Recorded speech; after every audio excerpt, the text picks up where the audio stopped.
Assalamualaikum warahmatullahi taala wabarakatuh. Kayu sambil bercerita.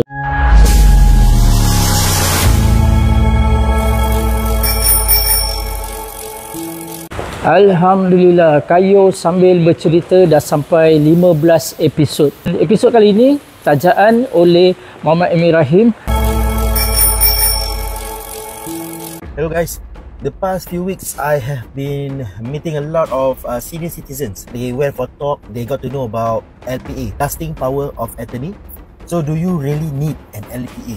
I am not a certified lawyer. An LPA lets you appoint somebody that you trust to decide for you if one day you are not able to do it. For example, if you get into an accident and end up in a coma, or even if you are diagnosed with dementia or a serious illness. So without an LPA, even your closest family members might not be able to access your bank accounts. If you have a financial plan or investment, they may not be able to access it, and that will be quite a tough and stressful situation for your loved ones. So I don't do paperwork for LPA.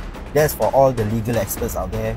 But what I can do is to guide you on how an LPA fits into your overall financial planning. At the end of the day, it's about making sure that your loved ones are taken care of no matter what happens to you. Continue to follow, like and share Hustle in 40s on TikTok and IG. See you again. Bye-bye. Guys, perlu ada insurans, perlu ada investment, perlu ada matlamat untuk masa-masa yang akan datang. Kalau nak tahu lebih lanjut, boleh dapatkan Muhammad Emir Rahim, boleh dapatkan kontak nombor di bawah ni untuk tahu sikit sebanyak polisi-polisi dia. Dan kita teruskan dengan kisah seterusnya.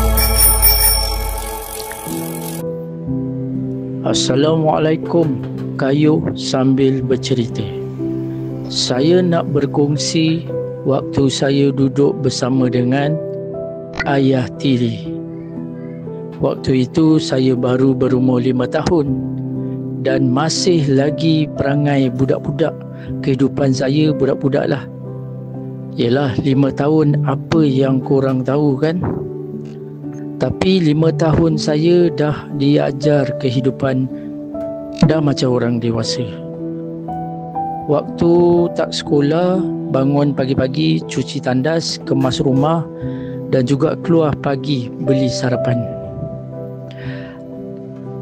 Dan kadang-kadang kena beli juga barang dapur, barang nak masak.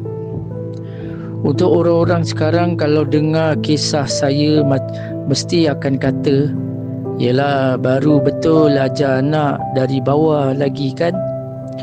Tapi masa tu saya budak. Apa yang disuruh saya akan buat dan kena buat. Sebab kalau saya tak buat, dia akan rotan. Dan tali pinggang, getah paip itu dah biasa. Mula-mula kena, mak ada juga bantah. Lama-lama mak macam dah tak larang dan galakkan apa yang dia nak buat dekat saya.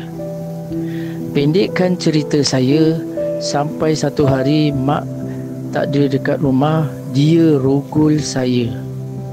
Bila mak balik nampak saya nangis, mak tak tanya apa-apa. Mak mesti tahulah tak buat kerja rumah, sebab tu kena pukul. Biasalah. Sampai satu hari saya bagi tahu mak apa yang suami dia buat dekat saya. Mak tak percaya dan mak anggap saya buat cerita. Waktu tu saya dah 11 tahun. Dia masih buat benda yang tak elok dekat saya. Sampai saya buat report polis, ayah tiri saya kena tangkap. Mak sampai hari ni tak bual dengan saya. Dekat rumah buat bodoh je. Saya macam orang asing. Sekarang saya dah pun duduk sendiri, tapi mak masih macam tu. Dia dah tak anggap saya anak dia lagi dan buang saya. Itulah dapat saya kongsi kisah saya.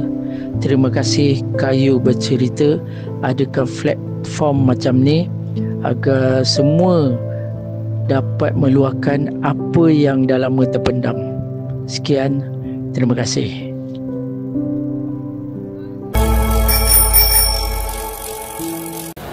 Itu dia kisah yang dapat saya bacakan, kiriman daripada seseorang. Ingat guys, setiap episod, setiap cerita yang saya sampaikan, saya ceritakan ini, kita tak tahu sama ada cerita tu betul ataupun sebaliknya, ataupun rekaan semata-mata.